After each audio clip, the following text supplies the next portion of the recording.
E aí galera, salve salve, primeirão A, mais uma vez um enorme prazer estar aqui com vocês, naquele que pode, ao que tudo indica, ser o nosso penúltimo tema do ano. E ó, e vejam só, chegamos ao tema 10, hein? Apesar de todas as dificuldades aí, né, obstáculos, peripécias de 2020, né, com pandemia e suspensão de aula e tudo mais, a gente não vai chegar a dar conta de todos os temas que a gente precisaria dar conta, trabalhar, porque primeiro ano tem bastante coisa, a gente ia chegar mais ou menos no tema 14. É muita coisa, primeiro ano é bastante pesado, bastante denso, mas acho que até o 11 nós chegaremos.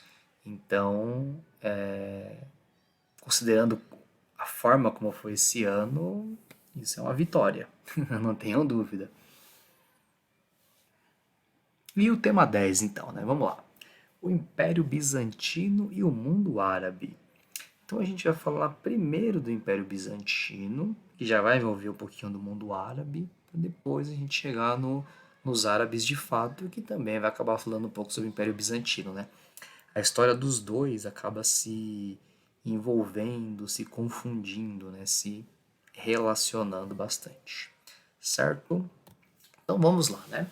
Formação oficial do Império Bizantino, né? 395. Como não tem AC, automaticamente é DC, né? Depois de Cristo. Já é na nossa era. Certo?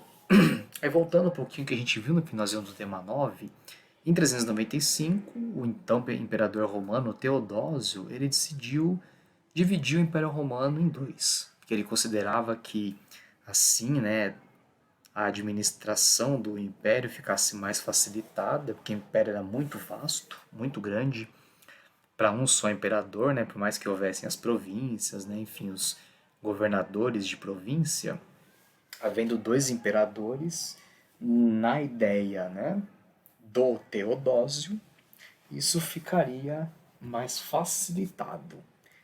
A gente viu, né, no tema sobre o Império Romano que não foi o que aconteceu, mas ele tentou, né?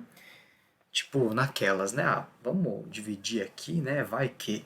Vai que cola, vai que rola, vai que dá certo. Então vamos tentar, né? Ele tentou, mas não rolou. Por quê, né? A gente já viu isso daí. Em 476, o Império Romano do Ocidente, né, sofrendo com a corrupção, com a falta de investimentos no exército, com a queda do número de territórios conquistados e na quantidade de escravos também, sofreu um colapso que o golpe de misericórdia foi dado pelos povos bárbaros, né?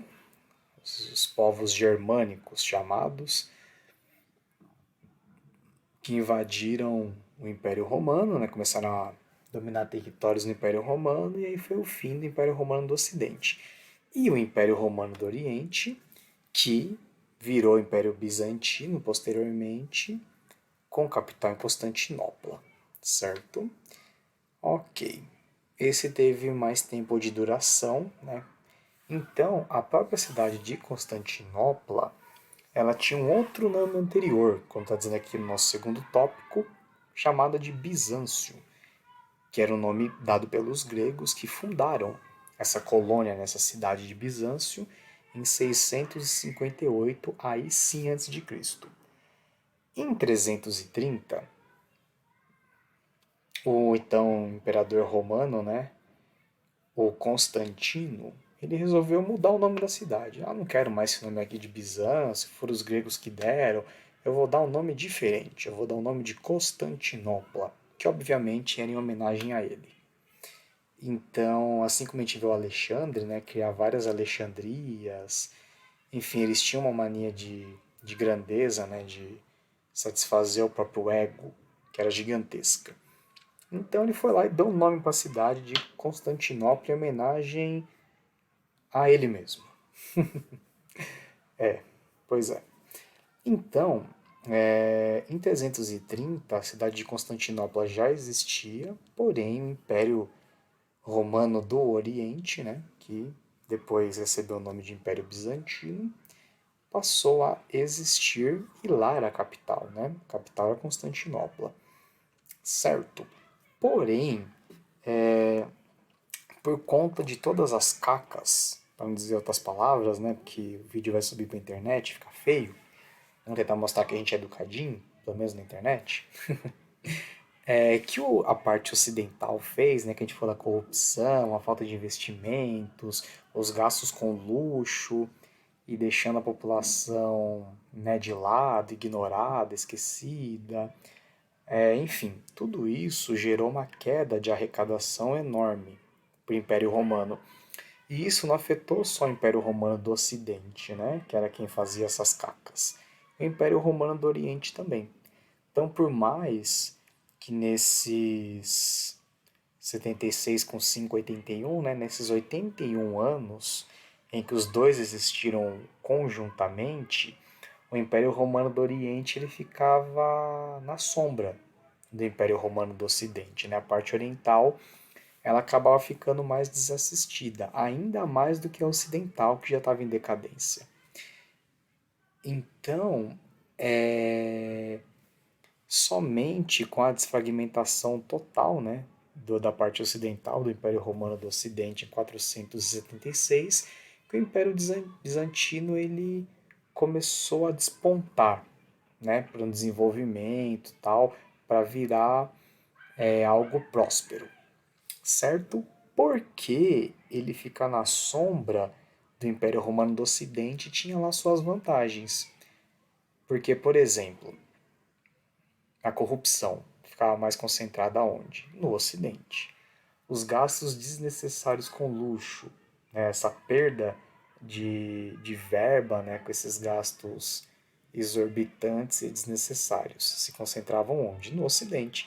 Então o Oriente, nessa parte oriental, que viria a ser o Império Bizantino, ela passou mais ou menos ilesa a tudo isso. Não totalmente, que ainda era uma coisa só, porém, essas questões ruins, né, negativas, elas aconteciam em grande parte na parte ocidental. Então eles também se livraram disso, ficando à sombra da parte ocidental. Tanto que não foi muito tempo depois, né, que a parte ocidental se desfez. Em 476, quer dizer, 51 anos depois, em 527, já estourou o apogeu, o auge do Império Bizantino. Porque já não tinha mais a parte ocidental, né, para fazer aquele monte de caca que eles faziam. O Império Bizantino, ali a parte oriental, se reestruturou, mudou algumas práticas e pôde começar a se desenvolver cada vez mais.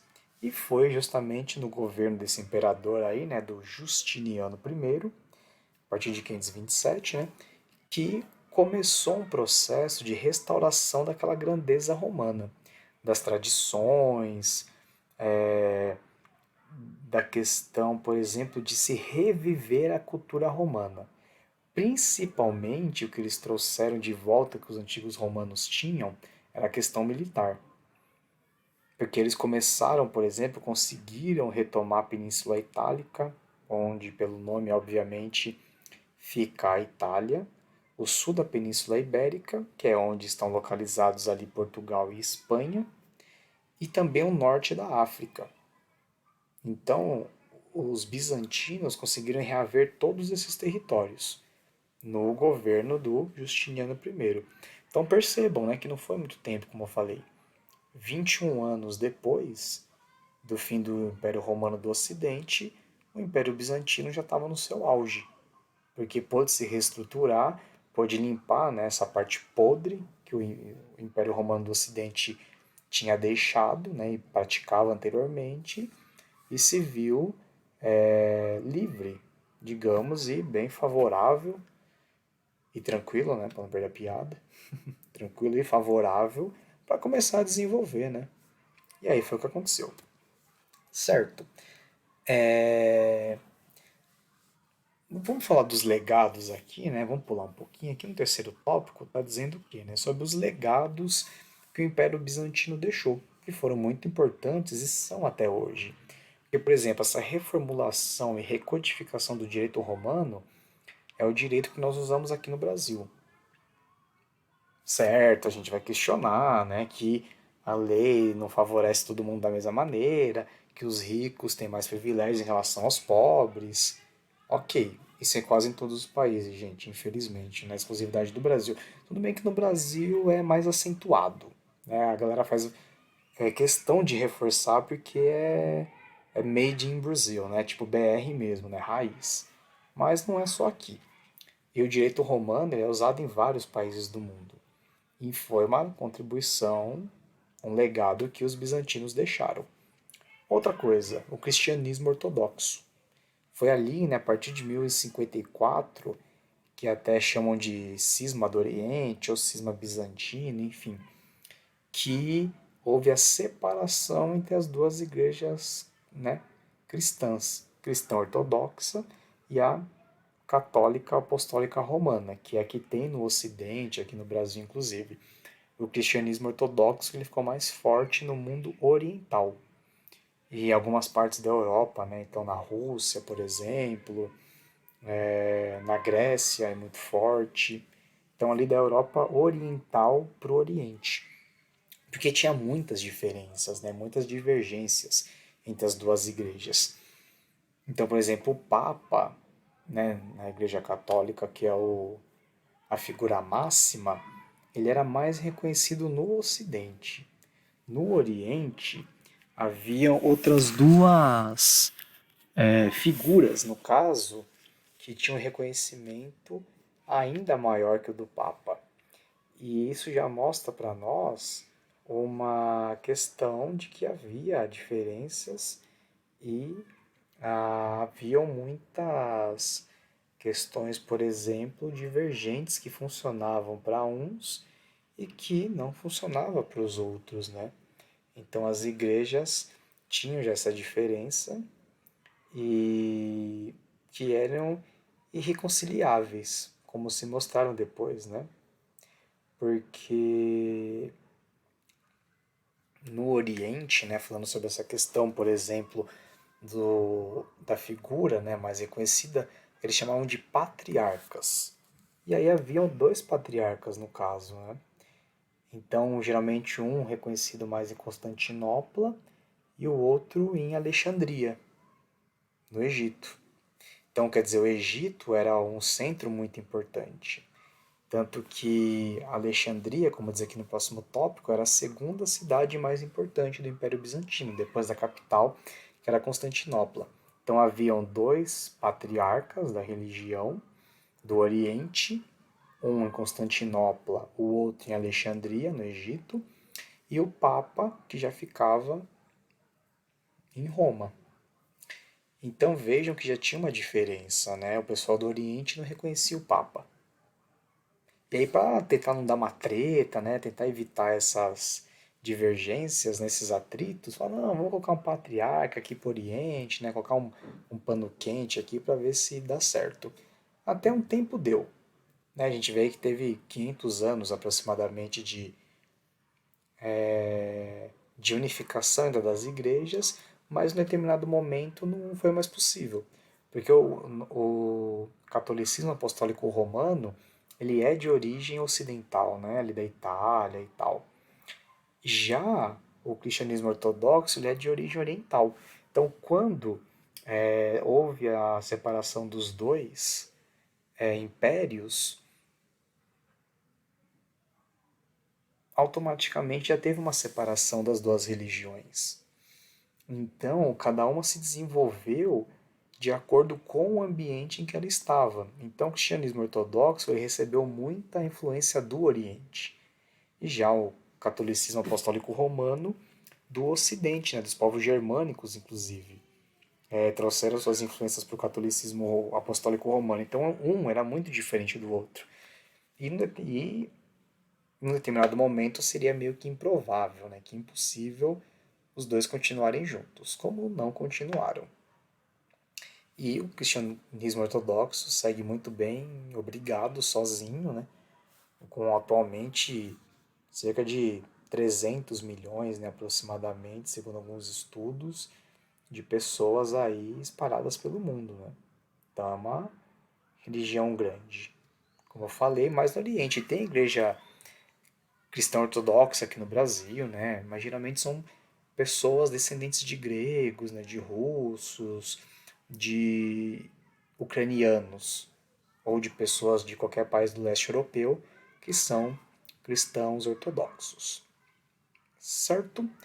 Outra questão, por exemplo, outro legado, né, bacana que eles deixaram foi a construção de uma basílica, né, de Santa Sofia lá em Istambul, que é a, digamos assim, é a Jerusalém dos cristãos ortodoxos, né?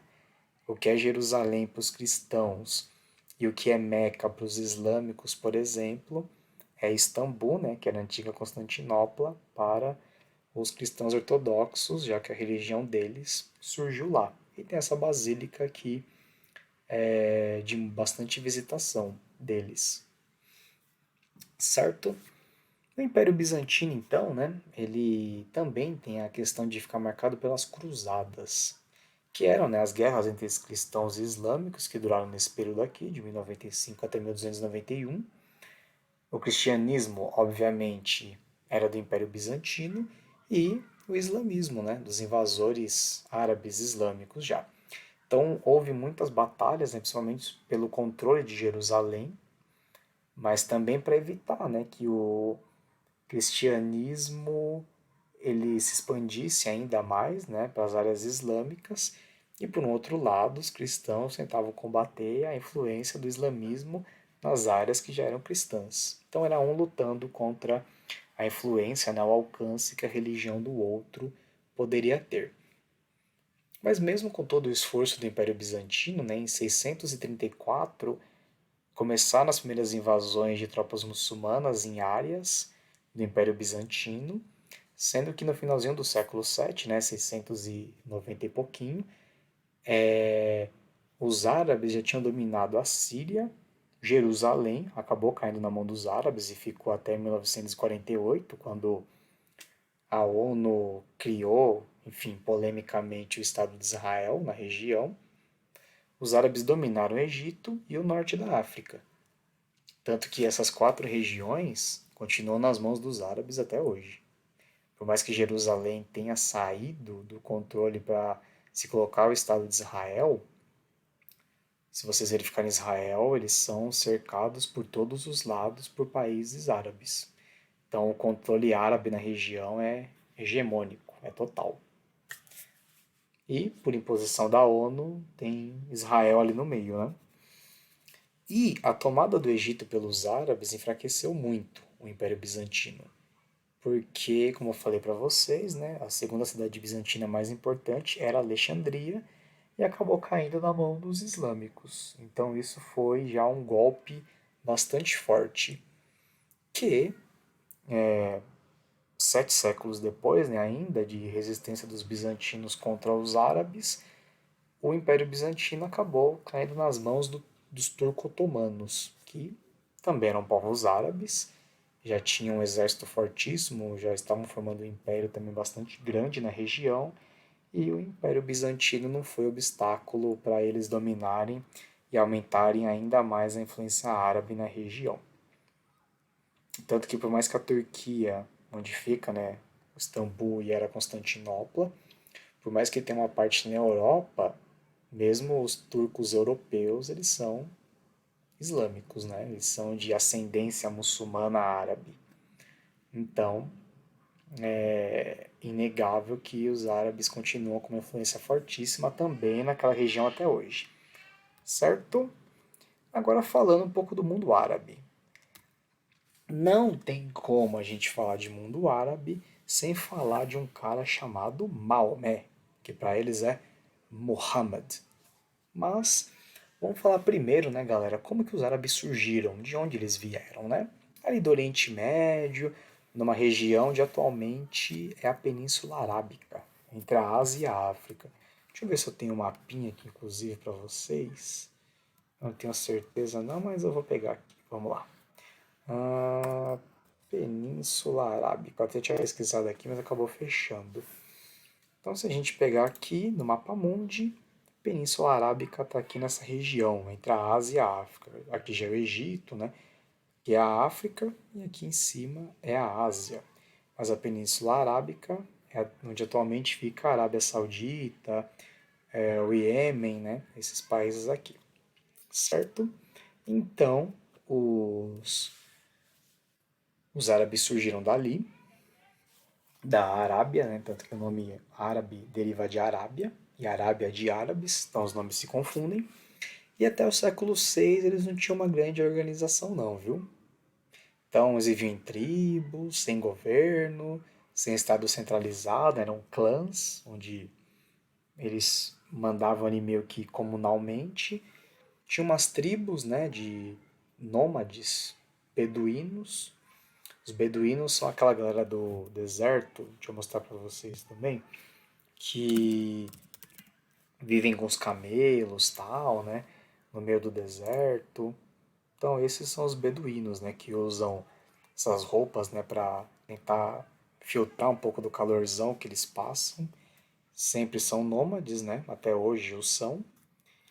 E viviam do comércio e do pastoreio, né, majoritariamente. Tinha alguns outros que eram saqueadores, porque a galera que vinha do Oriente, se a gente mostrar aqui de novo, né, eles tinham que passar por aqui para chegar até o Mar Mediterrâneo, aqui em cima, ou até o Mar Vermelho, aqui embaixo, para comercializar com outras regiões. Então os caras ficavam tipo de butuca, né, de espreita, esperando essas caravanas de comércio passarem e vral, atacavam. E aí, obviamente, né, eles saqueavam, tomavam tudo. E eles tinham três principais cidades, que era Yatrib, que depois virou Medina, por conta do Maomé, que a gente vai ver no próximo tópico, Taif e Meca, né, que era a principal cidade deles e era o centro religioso da época, ali no mundo árabe, antes ainda do islamismo, né, do monoteísmo em Alá. E por ser um centro religioso, como muitas pessoas iam para lá, acabou se tornando um importante centro comercial também. Então Meca era o centro da coisa toda, para também não dizer outra palavra, né? Que geralmente usam, né, da toda, certo? Aí o Maomé, né? O Maomé é um cara extremamente importante, interessante para os árabes e para o islamismo, obviamente. Então ele nasceu em 570 e ele era guia de caravanas. E ele já conhecia algumas, né? Por ser guia de caravana, quer dizer, ele levava caravanas, né, para algumas caravanas de comércio, para algumas regiões. E ele já tinha dado um rolê, né, pelo Egito, pela Palestina, pela Pérsia. E aí nessas andanças dele, ele teve contato com o cristianismo e o judaísmo, duas religiões até então monoteístas. E a galera naquela região da Arábia, até então, eles eram politeístas ainda. E aí, como ele já estava bem, né, estabelecido economicamente, em determinado momento ele falou para a galera: Ó, eu tive uma visão que me apareceu um anjo Gabriel, que era um anjo cristão, né, da mitologia cristã. E aí o anjo Gabriel me disse que a gente tem que adorar só um Deus, que é Alá. Na língua árabe, Alá é Deus. E aí ele saiu pregando isso daí, ó, me apareceu um anjo, Gabriel, Gabriel falou isso, falou aquilo, e que a gente tem que ser monoteísta, quer dizer, só crer em Alá, né? E ele começou a pregar o Islã, que é justamente isso, na submissão total a Alá, né, um monoteísmo totalmente submisso a um único Deus, e a eliminação de todos os outros ídolos que até então a galera tinha. E isso gerou uma treta maometana, gigante. Porque a galera de Meca não curtiu as ideias do Maomé.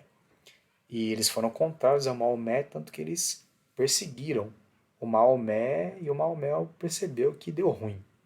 E aí, quando ele viu que deu ruim mesmo, que a grande maioria da população estava caçando, perseguindo ele, né, e não aderiram ao monoteísmo, eles continuaram politeístas, quer dizer, eles não viraram islâmicos, o Maomé, ó, bateu no pé, meteu marcha. E aí ele fugiu para outra cidade. E aí, em 622, ele chegou em Yatrib, que era uma outra cidade importante lá, né, que a gente viu. E por conta disso, a cidade abraçou Maomé e mudaram até o nome da cidade para Medina, que significa em árabe cidade do profeta. E aí até inclusive isso é um fato muito importante, né, porque é o início do calendário dos muçulmanos. Quer dizer, eles têm 622 anos no calendário a menos que nós, certo?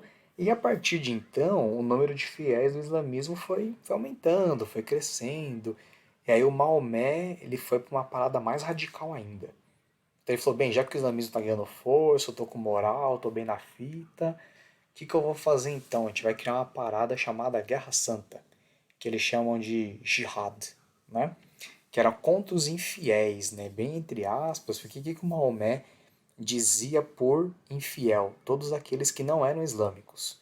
Então quem não era islâmico era infiel. E aí eles tinham que travar essa guerra santa contra todos. E a galera abraçou, tipo, essa ideia de guerra santa, porque o Maomé é pique Jesus para os cristãos hoje em dia, porque na época Jesus era, né, dividia opiniões, era amado, seguido por uns e odiado, tanto que foi crucificado, né, pelos romanos. Mas Maomé ele tinha uma aceitação tipo muito gigante. E aí com esse negócio de guerra santa, as tribos do interior se unificaram com entre elas e depois com ele, e aí essa expansão árabe começou a tomar corpo. Só que aí o Maomé morreu em 632 e aí uns caras chamados califas, que, né, os califas existem até hoje, né, que são os magnatas da grana lá nos países árabes, e califa significa os sucessores do profeta. E aí esses califas, eles começaram essa expansão territorial árabe. Por quê? Teve um aumento populacional muito grande na região e como a gente vê um deserto lá, né? Desertão. Tanto que tem os beduínos, né? Os camelos, enfim. E não tinha terra fértil para todo mundo. As terras férteis eram muito poucas. Então, o que eles pensaram? A gente tem que expandir o território para garantir terra fértil e condições de vida, né, adequadas para essa galera toda aqui, para nossa população. E aí eles montaram um exército ferrado e foram para cima com tudo. Tanto que eles conquistaram toda a Península Arábica, que tinha uma parte só que era deles inicialmente, conquistaram tudo, pegaram a Pérsia, que inclusive envolvia a Mesopotâmia, aí pegaram o Império, essas regiões todas, o Império Bizantino, que a gente comentou, chegaram até a Índia, inclusive, o norte da África também os caras pegaram ali, a parte sul da Península Ibérica, onde ficam Portugal e Espanha. Tem uma herança árabe ali, muçulmana, muito forte até hoje, por mais que eles não gostem, mas tem. As Ilhas Baleares, a Sicília, que é da Itália, as Ilhas Baleares são da Espanha, né? Córcega, que também ali é da França, e a Sardenha, que é da Itália. Então, assim, eles dominaram muitas partes, na Ásia, na África e na Europa.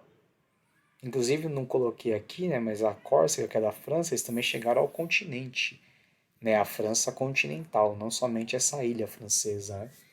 Então, esse domínio árabe no mar Mediterrâneo ferrou a Europa Ocidental, porque eles ficaram encurralados ali pelos árabes e eles não conseguiam, os europeus, né, em si, a Europa Ocidental, não conseguia ter acesso ao mar Mediterrâneo. E aí eles tiveram o quê? De encerrar o comércio e começar a se ruralizar. E cada vez mais para a questão da agricultura. E eles foram se fechando, com medo dos árabes, foram buscando ajuda mútua, e aí surgiu o feudalismo, que a gente vai estudar mais no segundo ano, no ensino médio. Seria um dos temas para o primeiro ano, mas não vai dar tempo. Seria o 14º tema, seria o último, mas não vai ter possibilidade. E só para a gente dar uma olhada aqui, novamente vamos ver se tem. Um mapa aqui né, do domínio árabe aqui, só para vocês terem uma ideia bacana. Domínio máximo árabe. Vamos ver se a gente acha aqui algumas imagens. Então, só para vocês darem uma olhada, né? Aqui mostra bem, né, a dominação que os caras tiveram. Ó, a Península Ibérica quase todinha, as partes aqui da Europa, a África, né? Chegando aqui perto da Índia. Então, são todos países que até hoje, fora aqui, né, a Itália a Itália, a Espanha, né, que tiveram regiões tomadas pelos árabes. Se a gente pegar aqui a África, a imensa maioria dos africanos de todo o continente africano são islâmicos. Aqui no Oriente Médio, nem se fala, né? Totalmente islâmicos, quase. E mesmo no Afeganistão, o Paquistão, né, são países também islâmicos. Então a influência árabe até hoje é muito forte. E ela foi aumentando cada vez mais, né? Não se resumiu só isso daqui. Então, a religião islâmica é a segunda religião em fiéis no mundo, somente depois do cristianismo.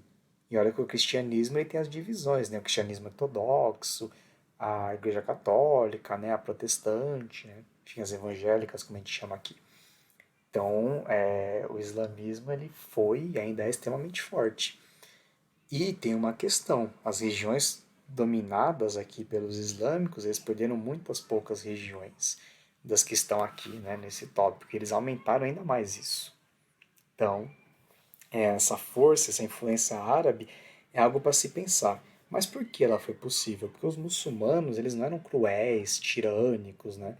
Eles dominavam, mas eles promoviam uma tolerância e até mesmo um intercâmbio, uma troca ali, né, com os povos conquistados. E isso fez com que a galera conquistada tivesse até uma certa simpatia pelos muçulmanos. Tanto que permitiu que os muçulmanos atingissem um progresso econômico e cultural gigantesco, né, notável. E deixaram vários importantes legados para a gente, como o uso da bússola, que eles começaram a usar, né, inventaram a bússola. O papel e a pólvora, a fabricação do papel foram eles que desenvolveram. A pólvora eles aprenderam com os chineses, mas chegou até o Ocidente pelas mãos dos árabes. Cana-de-açúcar, algodão, arroz, laranja, limão, todos foram os árabes que trouxeram também para o Ocidente e os ocidentais aprenderam a cultivar isso daqui com, né, essas culturas com os árabes.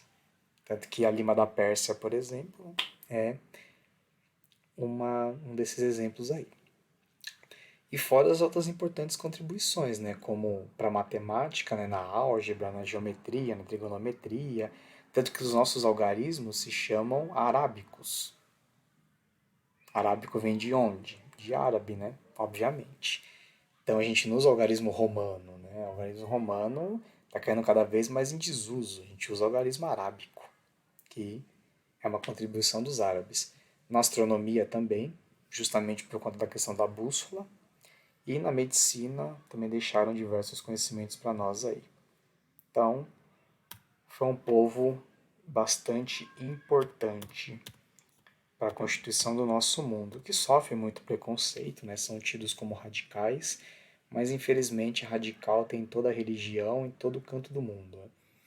Eu costumo às vezes dizer para alguns dos meus alunos, né? Idiota não tem nacionalidade, não tem cor de pele, não tem religião. Se é para ser idiota, a pessoa será idiota, independente da época, do local que ela tenha nascido, da cor de pele que ela tenha ou da religião que ela siga e professe.